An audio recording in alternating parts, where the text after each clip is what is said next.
Hello, everyone, and welcome to the Spark Change Lab webinar series brought to you by Drive My Way, the personalized recruiting marketplace that matches truck drivers with jobs they love and helps carriers recruit for retention. The Spark Change Lab is an accelerated learning experience that brings together companies and experts to tackle business issues in real time, generating immediate and actionable solutions. Now, for those of you who don't know me, my name is Beth Potraz, and I'm the president and CEO of Drive My Way and a co-founder of the Spark Change Lab. I have more than 30 years of human resources experience, the majority of it in supply chain logistics. I'd like to introduce to you my fellow lab co-founders, Lee Sauter and Angela Mahoney, who will co-facilitate today's session behind the scenes. Together, we share a passion for solving complex business challenges, and we bring decades of experience with diverse perspectives. Now I'd like to outline our approach and provide you with a quick overview of today's lab experience. First, we start with friction. This is where we meet our client and explore the business challenge that they're experiencing. Second, we create a spark by initiating a conversation with a diverse team of experts who will delve into the problem through a series of clarifying questions. Third, we ignite by having our experts rapidly brainstorm solutions in real time for our client to consider. Fourth, we fuel by having our client prioritize those ideas and select one or two lead ideas that they would like to explore further. This part is very fast, and that's intentional. Finally, we act by going into a more in-depth discussion on how to best execute one or two of the lead ideas. You will see that we will be spending the bulk of our time in Spark, Ignite, and Act. Why? Well, we've learned the importance of three things: simply asking questions and testing assumptions before jumping into a problem solving. Too often, organizations begin acting without fully understanding the problem. Second, allowing time to brainstorm without judgment and tapping into experts who have different perspectives and points of view often produces better solutions. And third, taking it a step further by seeking advice from the experts on how, pushing for that step-by-step detail around what it will take to bring each idea to life. This is a really critical step, and it's almost always ignored or cut short. This process is fast, it's engaging, and designed to bring change to life. As observers, you may be familiar with the challenges presented today, and some of you may have previously tackled similar challenges personally or professionally, or you're currently facing them in your organization. We all know there's no one-size-fits-all package or approach or any perfect solution. Every individual brings an important perspective. There will be ample opportunity for all of you in the audience as observers to participate. We will be using the question and answer function in the chat throughout the session. Please feel free to submit questions anonymously, especially given the sensitive nature of our topic. So, without further delay, let's begin today's lab and a topic of critical importance to many in our industry: navigating mergers and acquisitions in the trucking and logistics sector, with a focus on exit strategies for small and mid-sized company owners. We are excited to have this amazing team of experts here with us today. I'm sure you will agree that their expertise and insight into the complex world of mergers and acquisitions in the transportation industry is evident in their individual experience. Please take time to connect with them on LinkedIn and learn more from their bios.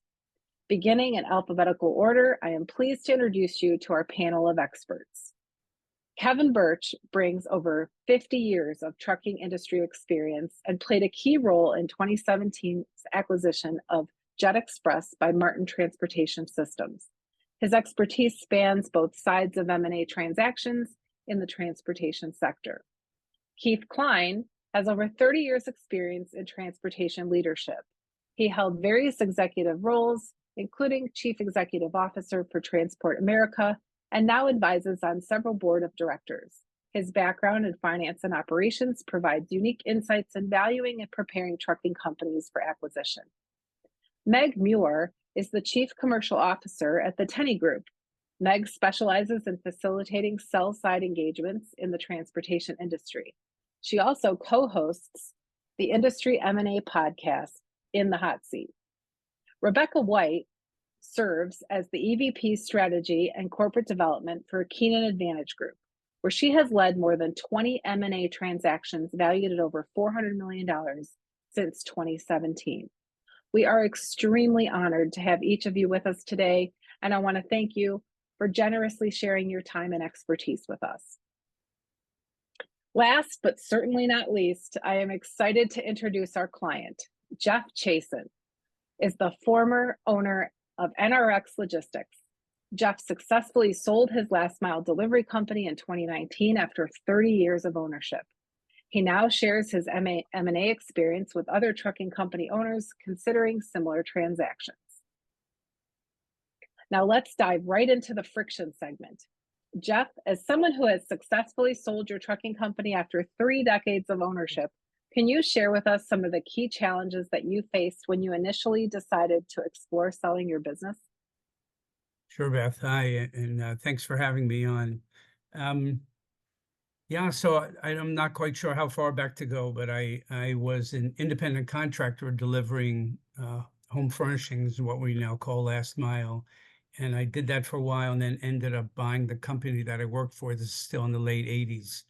So fast forward to, let's say, 2015, and I've been doing it a long time and I'm no longer in the trucks, and the company's successful. So I don't know how old I just under 60. I didn't have any children in the business. They all went their own way, which was terrific. But here I am trying to figure out what to do. It's sort of in the back of my mind. I had always thought I would work till I drop, save my money, and at some point give away the company or get what I could, just sell it for whatever debt I had. And so that's where I was. And I'd say something that really changed my thinking was a friend of mine started the National Home Delivery Association, which was an association of home delivery professionals, last mile carriers. And that really started me to think that perhaps I had something of value, and how could I maximize that value and either use whatever money I had to create a sort of some professional corporate governance where I could no longer be the president, but maybe a chairman of the board, or hire a CEO so I could sort of fade into the sunset successfully. And but after spending some years with other carriers, so again, that was the most important thing I did initially, was to really, I used to keep my head down and say, I have my own secret sauce and everyone's my competitor and I'm just going to do my thing. And I found that was, in hindsight, a big mistake. When I started to talk to more people, including much bigger carriers, I realized that my company had a value. And here I was talking to some of the people who might, who might be interested in purchasing the company, which to me was a big revelation. Again, I had thought I'll either fade away or I'll try and bring in a CEO and sort of sit back and let them earn money from me, even if it was a small amount, until sort of I played out my hand. But then suddenly you're in this world where people are interested in you, and so that was amazing. It's like, well, how do I assess my company's value? What does it mean to leave the company? What are the different plans? How do you even think about it? I guess is really it. What would I do with my free time? Am I prepared to just stop working? Which, many of us, this is what we do. We work. And how would I feel with either not working or letting someone else run the company? Could I even stand that? Or would I have to keep inserting myself when they didn't like their decisions? So so I guess that's really the challenge. Here you are at 60 years old and thinking, okay, what now? How do I think about my company? How do I make it better? What do I do? So I think I don't know. I could go on talking, but I think that's the question. That's the question in a nutshell. Is at this stage of my life, what do I do next? Thank you, Jeff. Indeed, navigating the M&A process as a business owner is extremely complex and challenging, and I'm sure that is resonating with many of our lab observers today. Your firsthand experience offers valuable insights for those considering similar transactions in the trucking industry. Let's now start the spark and turn to some of our experts to delve into this problem with some questions. For the audience, we'd love to get you involved in this conversation. Please refer to the chat box where you can anonymously add your questions or answers to what additional questions would you like to ask Jeff about his M&A experience. Kevin, Keith, Meg, and Rebecca, I'd like to invite each of you to ask a clarifying question of Jeff, given what you have heard about the challenge he's been facing. Please stick to questions that push for deeper understanding.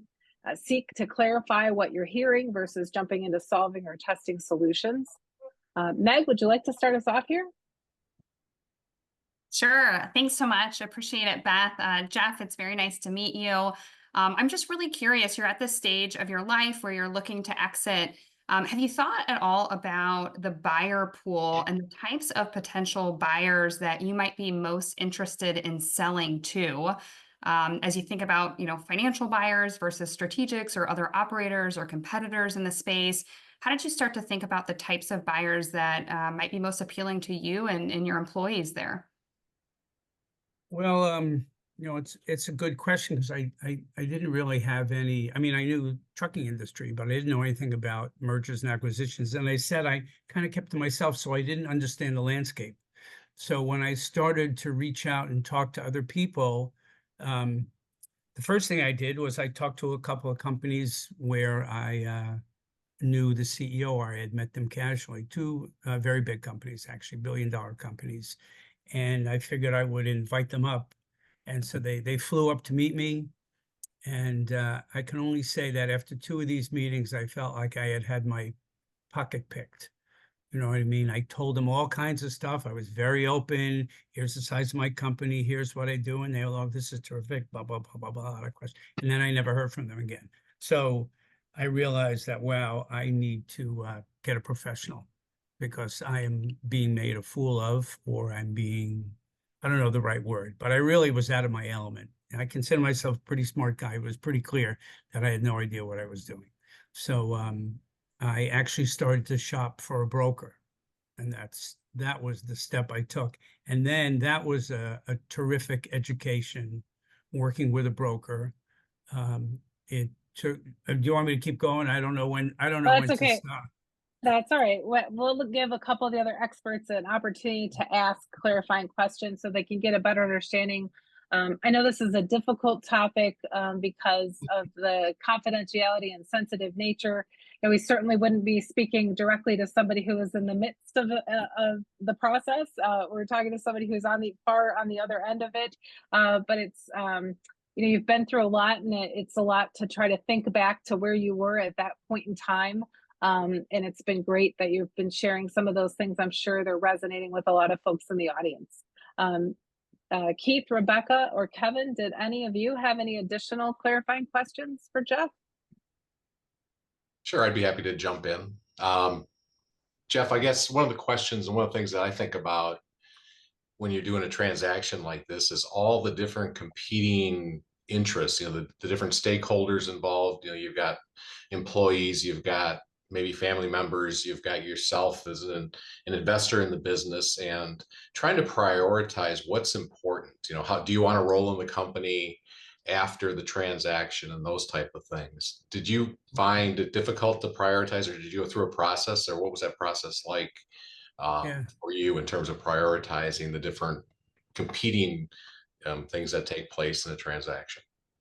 That's a great question, and I think it's really hard to, how do you prioritize those? I know that I wanted to maximize the amount of money I got, right? So that's number one. If there's not enough money, it's not worth going forward. I was looking for a culture match between my company and the purchaser. I kept everything very confidential. Only my CFO and I knew, because people react when they hear, oh my God, he's selling the company. People could flee or get negative with it. So I kept it very close to the vest. And I was looking at the culture. I was looking at the senior management of the entity looking to buy us. Did I like them, basically? Did I like them and did I trust them, knowing that I would be spending a lot of time with them? I was thinking about, after my early experience, I thought, can they close, or is it more BS? You know, there's a lot of talk, right? So you're talking to someone that really wants to close and has the financial wherewithal to do it. I was surprised that some offers were a little disingenuous. And then I really had to spend time with my wife and say, you know, what's it gonna be like? You know, whoever, I'm married, so, and my kids are grown, so it was much less about kids than about my wife and what did she think? So that was also a big part of it. So how do you balance it? You just keep, I don't think you can, it's fluid. It's fluid. But thanks, that's a good question. Thank you. Good question. Does anyone else have an additional question, or ask now or forever hold your peace? I've got a couple. I'll try to make it short. Was there ever, and thanks, Beth, for having me on board, and Jeff, congratulations. 60's pretty young. So in saying that, did you possibly think that you might want to acquire or buy somebody else? Or did you, I mean, were you actually saying, no, I'm not even going to think about it? Or did that come across your maybe getting more people involved, taking your expertise, this thing that you created, and make it bigger and better? Did that come across at all? And then also, I've got to throw in the culture part because, you know, we all have different things that in transportation, but really it's the leadership / culture that makes a difference. How did you deal with that? I know you said you're a non-asset. So did you care about your owner operators and where they were going? So I know that that's not a little bit, but did you ever think about getting bigger instead of saying, I'm done. I want to try to get the maximum amount as you just mentioned? So yeah, also good questions. I had a friend of mine, another small last mile provider who had done that, and he had found a distressed company. I didn't have a lot of money, and I didn't have millions of dollars of cash to acquire, so I'd have to take on more debt, and I had a friend who did that, and he did very well for himself, and he suggested I read a book and take 5 years, and I didn't really have the appetite to get bigger. Again, it may be in part because here I was, I'm not 60 anymore, but I was 16, and so do I really, I suspect if I was younger, that would have been a much more salient option. But for me, it wasn't at the time. And yeah, culture is a big deal. I was very proud of the company I built. I was very connected to the owner operators that worked there and my staff.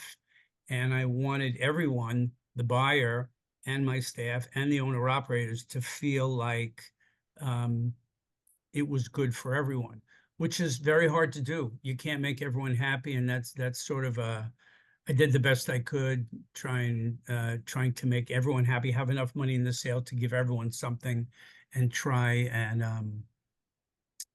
the culture was similar, but when you merge, you know, things happen and people leave. So I think it's really important to try, and knowing that it's hard to do to make everyone happy. Okay, good. Thanks. Beth, I have Thank one you. question if we Sure. have time. Jeff, Yeah, absolutely. thanks for sharing your story, Jeff. Really enjoy hearing how your business has evolved over the years. As you think about going through a sale of your business, how familiar are you with the process and the time and the energy it takes to go through that process? And is there anything you've done to prepare your business to go through the process of a sale? Yeah, so there's a lot of the answer is absolutely. And I had started long before I actually went to sell the company. I had begun a couple of years prior, so let's say 2015, I had decided that I had grown from inside before that. I raised people up, and so I have sort of had a homegrown company with people that maybe weren't the greatest at their job and some systems that weren't so terrific. So I looked outside the company and I brought in a chief operating officer. I brought in a new CFO. so here's a lesson learned. I had always put the financials last. I always assumed that if I took care of my employees and my customers, that the money would come. And I had antiquated systems that at a certain point started to make me crazy. To say it a little bit more, I got operating reports every week and every month, and they all said I was making a lot of money. And then when I got the month-end close financials, I hadn't made the money that I was supposed to, because the systems weren't in there. You know, we didn't really track our receivables properly and adjust and all that. So I had to become more professional. So I hired a COO, a CFO, head of HR, and a compliance person. I brought them all in. So that was sort of the first step. And some of that I had to let people go who I liked, but who just really weren't qualified for. At this point, we're probably doing $40 million in business. It's a lot of business. And I stopped being so cheap about who I hired and started to pay the money I needed to get the professionals I needed. Does that Terrific. answer your question? I get talking and I forget what the hell what the question was. No, that's great. It sounds like you did a lot of work in preparation to really set your business up for a successful transition. So that's great. Thank you. Yeah. For sure. Thank you so much, everybody's clarifying questions. So let me just give a quick attempt at recapping, just kind of setting the scene for where you were way back when. Jeff, you'd built a very, very successful final mile business that you were really proud of, your team, your company, your culture. You had been contemplating sort of what's your succession plan and kind of what's next for you in terms of your future, and began to become committed to exploring what's next, realizing that as you interacted with folks in the associations that you were part of, that you actually had something potentially of pretty good value.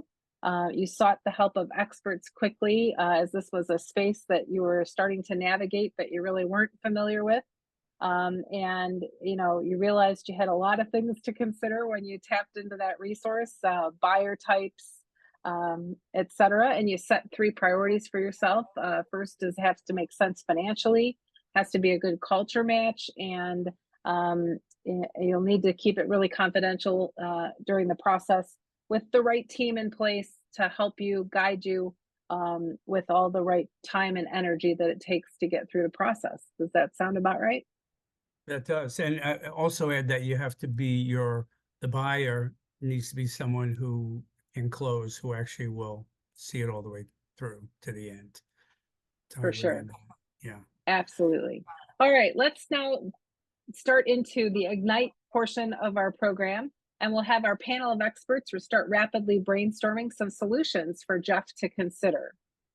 Before we begin, I want to keep everyone top of mind with a couple of key principles of brainstorming. There's no wrong answers or ideas during this particular part of the segment. It's wide open to all of your thoughts and suggestions. We'd like you to just describe each idea at a high level without critique or judgment. During brainstorming, we'd ask that all of you, you'll see these expert ideas captured live on the screen in front of you. So let's get started. Why don't you kick us off? Keith?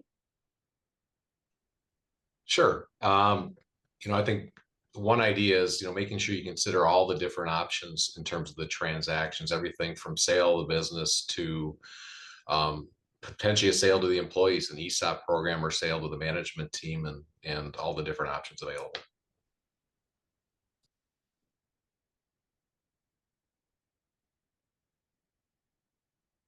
Kevin? Oh, go ahead, Meg. Oh, no, I was just going to say, I would also add to that, just starting the educational process. So consulting with potentially various investment banks to understand not only general valuation ranges of how similar companies are trading in the market, but also deal structures as well. Good point. Well, the experts are chiming in with their brainstorm solutions. I'd also like to invite the audience to go ahead and enter into the Q&A any other solutions that you would suggest to help Jeff navigate the M&A process. Kevin? Well, I think Jeff said it towards the end there to make sure that, you got to have a qualified, just like, in the trucking business, a qualified driver, not just a driver. You got to have a qualified person there. You hate to spend a lot of time and energy, and then all of a sudden it falls apart. And also to kind of follow up with what Keith said, you also have to communicate. It's very tough to figure out when do you say it, how do you say it, and you don't want the whole company to all of a sudden just go away. And then all of a sudden the buyer might have another suggestion that maybe it's not worth that much. So it's a little bit of touch and go there, but communication is the key, and you have to just kind of think through it and have good people around you to tell you exactly where you stand on it. But you would certainly hate to have somebody that, just like you had said earlier, Jeff, you thought maybe the bottom line you were worth this or whatever. You might want to make sure that buyer's got the capabilities to come through. Makes sense. Rebecca, coming from the buyer side, did you have any other solutions? Yes, it sounds like Jeff did a great amount of work really building up the team and getting the capabilities in place. I think another thing along the lines with that is preparing for a transaction is to start compiling diligence, because the process is very time consuming as buyers are looking to really get up to speed on the business, understand the potential risks in the transaction. And so it's hard to necessarily pull all of that information while you're still running the business. You obviously don't want the business to suffer throughout the process. So anything you can do on the front end, working with your advisors to help understand what's going to be coming and be able to start preparing for that. So for instance, on the legal side, making sure all of your legal documents are available and you know where your stock certificates are. And if you have an asset-based business, which I know Jeff didn't, but if you did, having the titles for all of the equipment ready to be able to be transitioned over, having your financials available, customer contracts that are signed, things like that. Just having all of that ready and available. So when the buyer starts digging in from a diligence perspective, they're able to move more quickly, and it's not as much of a burden on the company, and you can continue to focus on operating the business. That's great. Lots of things to consider in that category for sure. I'll just let any of you that have more solutions that you'd like to just chime in. I'll jump in again. We talked earlier, and I think Jeff Smith did a nice job, thinking through the priorities. But if you haven't done that prior to, getting ready to do your succession planning, think about the priorities. What's important to you, and if two have to compete, which one takes precedence? Is maximizing profitability or the sale price important? Or if you have a buyer that wants to buy the company but wants to consolidate the back office, all the operations into a different town, is your community important to you? So thinking through all the different aspects so that you understand when you're selecting the buyer and doing the transaction, what those priorities are and can make the right decision. Makes sense. Kevin, can you speak a little bit to sort of what comes next? I know with the sale of your business, oftentimes folks may stick around for a little while and then plan on departing, but when you think through after the transaction, whether you stay or whether you go or for how long? Well, it's got to be clearly communicated between, Jeff and the prospective buyer as to maybe there might be some, I'll call it a win-win situation where maybe Jeff decided that, hey, when we sign, we're done, and that's it. There might be some other opportunities that he may want to make sure that he, obviously he grew the company to a pretty good sized company. He's proud of it.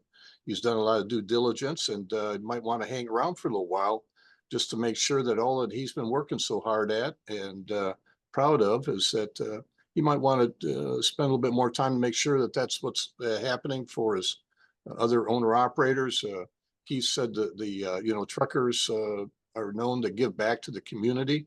If some of these locations were to close and whatnot, what would be the effect? So sometimes I would have the option available, and if that's the case, it'd be win-win, and then he can go on and do whatever else he wants to do. Right. Consideration of the community is another good point.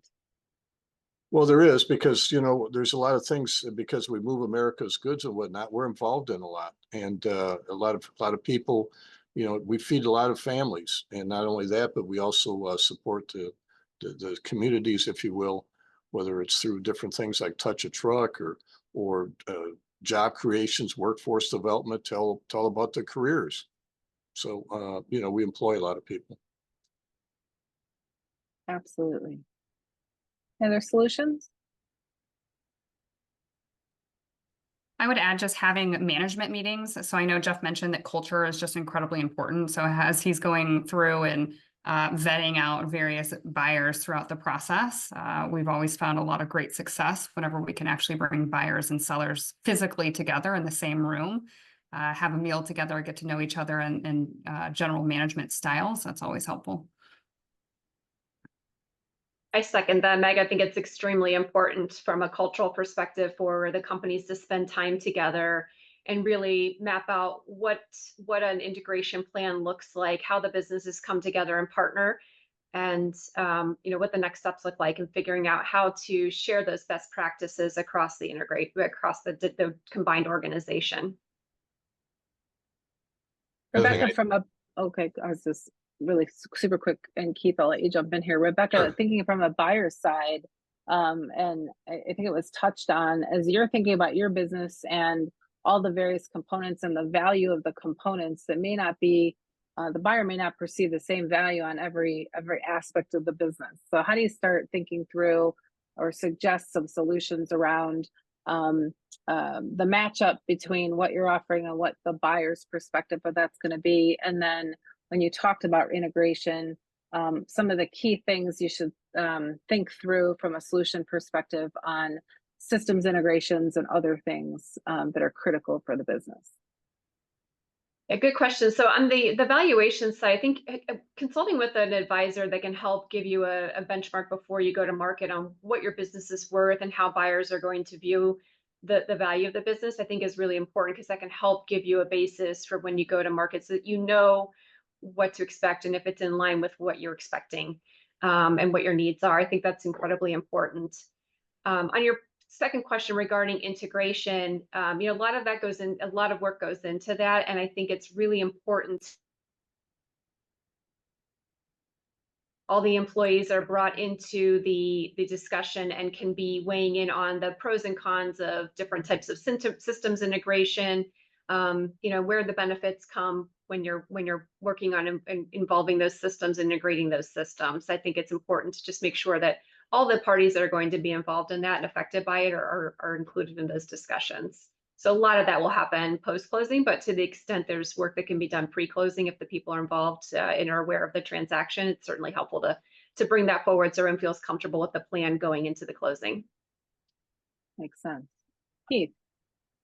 Great. Jeff touched on having a group of advisors. I just wanted to add, my thoughts to that, making sure that you have the right advisors. It's not your beer drinking buddies. It's a bunch of folks that have actually been through the process before from different aspects of it, whether it's accountants or lawyers, but also people that you trust and have respect for in a relationship with, so that they're not afraid to tell you when you're full of it and you need to step back and think about this thing more clearly than you are. Because when you get in the heat of a deal, things sometimes get a little unclear, and it's good to have good people there that have your back, but are also willing to tell you when you're wrong and you need to take a step back and think about things.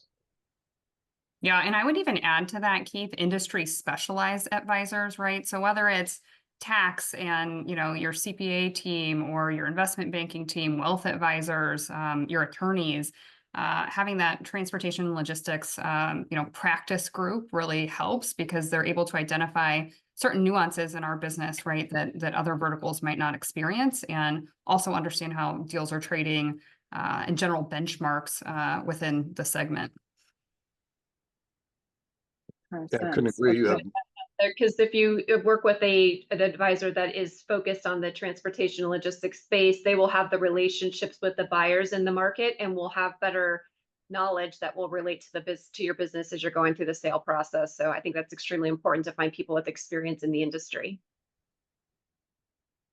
Yeah, I agree 100% with what Keith and Megan had mentioned, because it's the professionalism really counts right now. So it certainly can't be a second cousin or somebody that you've known for a lot of years, but somebody that can really tell you about the tax situation and what you're going to be able to face, if you will, coming up with the sale of the company. And the other thing is that I go back to the communication part.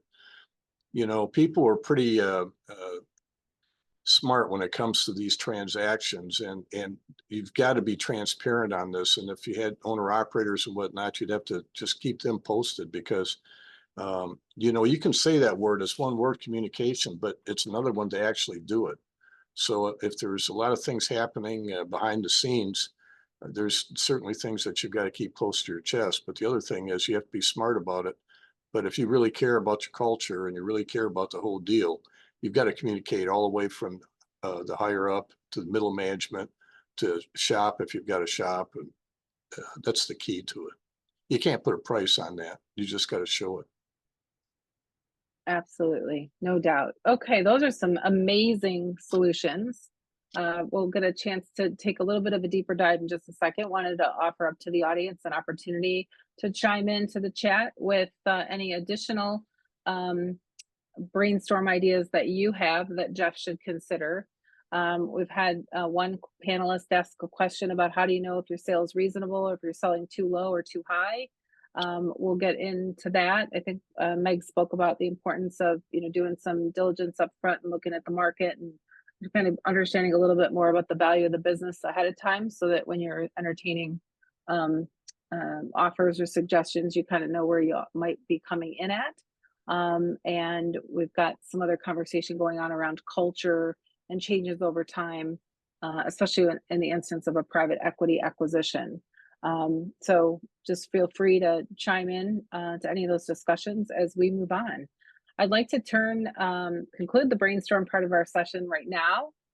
This is a pretty incredible list, and it's certainly a lot to absorb. Can only imagine what you were going through in real time, Jeff, as this was all happening.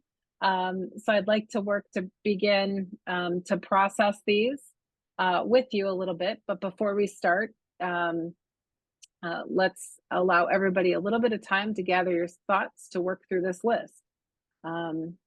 So Jeff, when you look at these two brainstorm lists that folks rapidly fired off, do you have any particular questions or are you looking for any additional clarification on any of the solutions from the experts before we start to kind of dive in and talk about which ones are resonating the most for you in terms of the sort of top two lead ideas? Do you need to know anything else about some of them or tease out a little bit more information before you decide? Well, no, and because it's reminded me of the process. It's a whole world, right? You've spent 35 years in the transportation world. You know all the nuances. Suddenly you're in a different world. It has nothing to do with trucking. It's the M&A world. And it's this complicated. All these things are happening at once. You can't figure out what's more important. How do you do this? How do you do that? And so I think it's good. There's just so much. So the point was brought up a lot, but you need trusted advisors because you just don't know. And they have to be current, and they have to really know the market, and it can't be your cousin. I had an attorney for 35 years. He was terrific, but he didn't know mergers and acquisitions. When it came time to close, I told him I had to get someone that knew. There's a big company in my field that is expert in this, and they're very expensive. And it was really important to leave my homegrown attorney or my second cousin and go with people that really understand this world, the M&A world. Yeah, those are some tough decisions, absolutely tough decisions that you have to make. Obviously, there's a lot of range of solutions here on both of these lists. Was hoping you can think through some thoughtful criteria on how do you pick maybe the top one or two things that you would like to work on. We'll take a deeper dive once you pick one or two on how you would start to action that particular solution. But here's some assessment criteria you can think through on how to go about picking your top two. So thinking through which ones would have the highest potential impact to help you achieve your exit strategy goals. Which ones would align with your company's culture, legacy, future vision, as you were setting forth on those things being part of your priorities. The feasibility, given your financial position at the time and the reality of your operation and what you were capable of doing, and the potential for long-term success or the sustainability of the business. So as you think about those particular criteria, let's revisit the list of ideas. And if you would mind highlighting one or two of those that you think would warrant some further exploration. Hmm.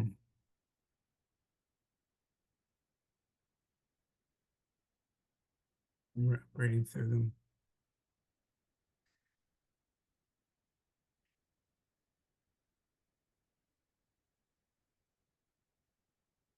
You know, I do. For me, building your team is really number one, because you have Okay. two teams, right?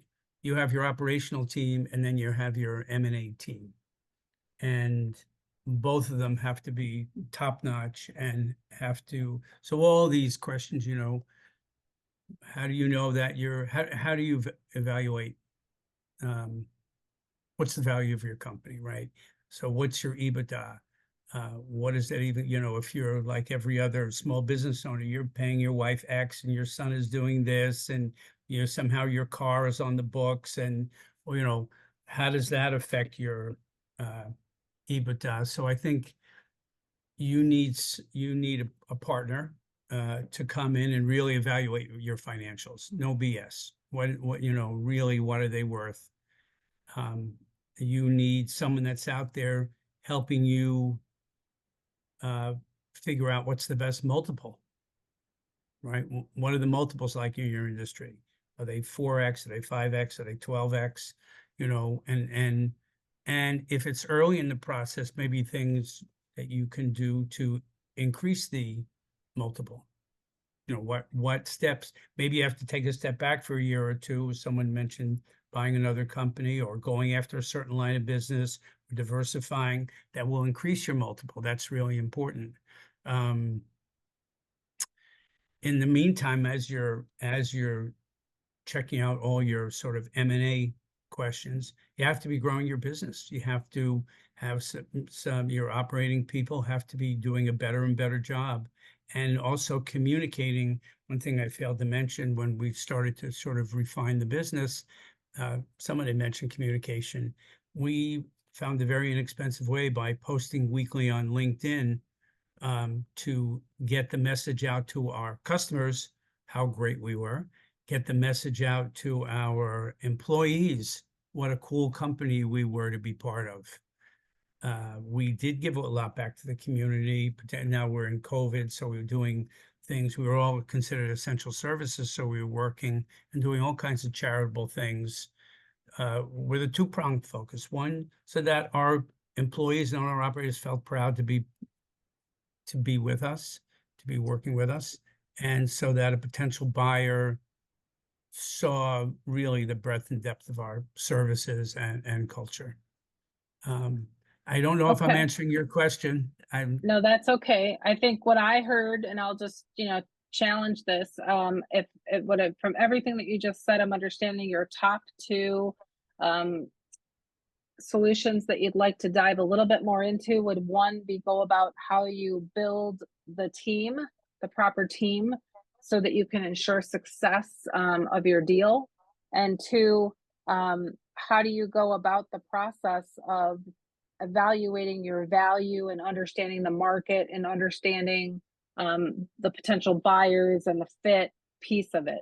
So those two things is what I'm hearing you kind of hone in on. And if that's true, I'd love to invite the panel of experts to start to help dive into tangible actions that you can take to start solving against these solutions. Meg, can you get us started? Yeah, sure. I would say in terms of the team, I would just think about who those key individuals are out of the gate. So the initial ones that come to mind, of course, being your M&A attorney, probably your tax advisor, your wealth advisor in that transaction, investment bank. Jeff, what am I missing here? Any other key advisors that, sorry, Rebecca, did you? No, I was just saying you're kind of teasing out the key roles. Yeah, exactly.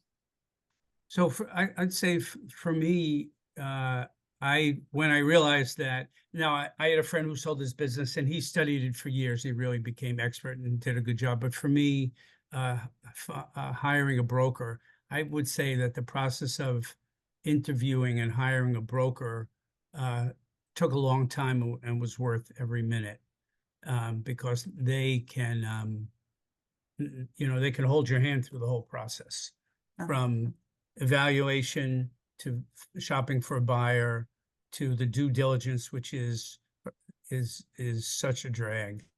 The due diligence process is so terrible, particularly if you're selling to a bigger company who has a team of attorneys and a team of insurance experts, and they bury you. So you need someone to help you through that process. And it almost seems like you'd want to have some of those advisors in place to help you think through what's the right broker. If you're going to go down the broker path, in that transaction, making sure that you've got some advisors that know that market to make sure that they're helping you think through who is that right broker. Yeah, absolutely. And then if you do have equipment, right, someone to value your equipment, potentially real estate, if there's a real estate component. So I'd probably add those two as well. And also, I would suggest that you use those people at meetings that you might have with the prospective buyer, that they're involved in it. That way you don't lose some of that communication, possibly through a text or an email, eyeball to eyeball sometimes on that, especially if you get the experts, and you don't have to limit it to one or two. You could have your whole team in there when you start talking about getting down to the nitty gritty, if you will. It's a shortcut, and a lot of times that proves to be very beneficial for both parties. Yeah, I agree. Go ahead. I was just going to say, just to help enter some of the audience participation into the conversation, one of the other suggestions was also, how do you make sure or make certain that your advisor is going to introduce you to multiple buyers that have the business characteristics that you specifically match to? How can you tease that out ahead of time so that you have a robust set of choices, I guess, because not everything is going to work out when it comes to personality, culture, strategy, etc. Yeah, I was just going to add that it's probably equally as important to identify those that you want to exclude from your go-to-market strategy. Good point. Right. There was one fellow in our industry who, as he created a more professional board of advisors, added one or two people who had already sold their businesses to his advisory board. And I don't think he paid them a lot of money, maybe give them a little piece of the deal. I think what I found is a lot of people are willing to help, once you're there. So this friend of mine had a couple of people on his advisory board who had been, one was the owner and one was a C-suite person for two companies that had sold at high valuation, and brought them onto his advisory board. Yeah, getting references and referrals from people who have already gone through the process, and maybe leveraging some of those connections you've made through your industry association that have gone through the process can really be helpful, because you obviously want to work with an advisor that somebody would recommend to you. Great. Switching gears a little bit, go ahead. Because Jeff had talked about internal team and the M&A team, and just to talk about the internal team, and he mentioned this, but I think critically important is making sure you have your financials in order, making sure that you've got a strong enough finance team to have timely financial statements that tell you exactly how your business is doing.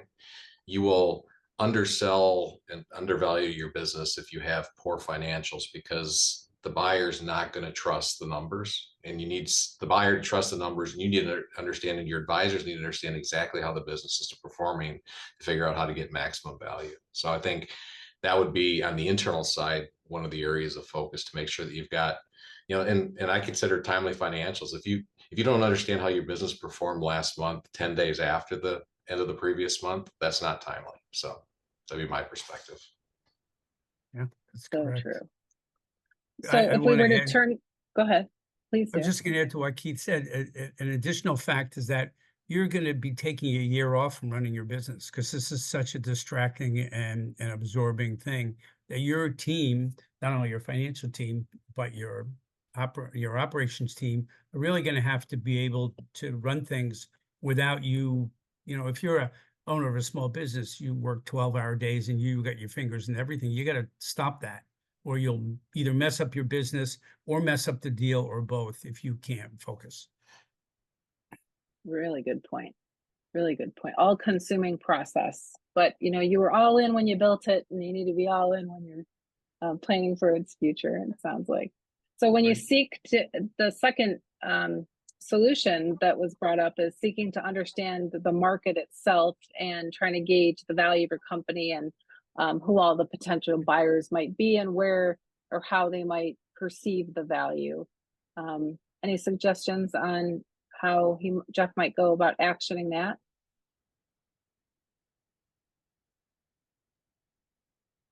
I think that goes into the same comment that was brought up on for building the team on the financial side. Make sure your financials are sound, because that's obviously where a lot of people are going to start anchoring their valuation, particularly in a non-asset based business.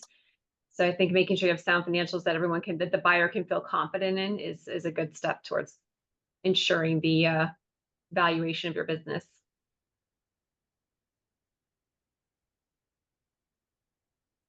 Any suggestions on how to go about? I mean, obviously the financials tell a key part of the story. It's probably perhaps the most black and white piece, but recognizing there's so much more to an organization, the brand promise, the product, the service, the culture, all of those things, mission, vision, values. How do you suggest the story get put together, so to speak? Yeah, so an investment bank will take you through, your entire go-to-market effort, and what is that sales or growth story. So I think we've talked a little bit about the, trailing 12 months or the historical performance, and you can, understand how deals have traded similarly in the market. But I would just add that also looking, forward-looking, right? What is the pro forma, and is that tied to tangible outcomes? Also would be a very important part of the growth narrative that you want to go to market with.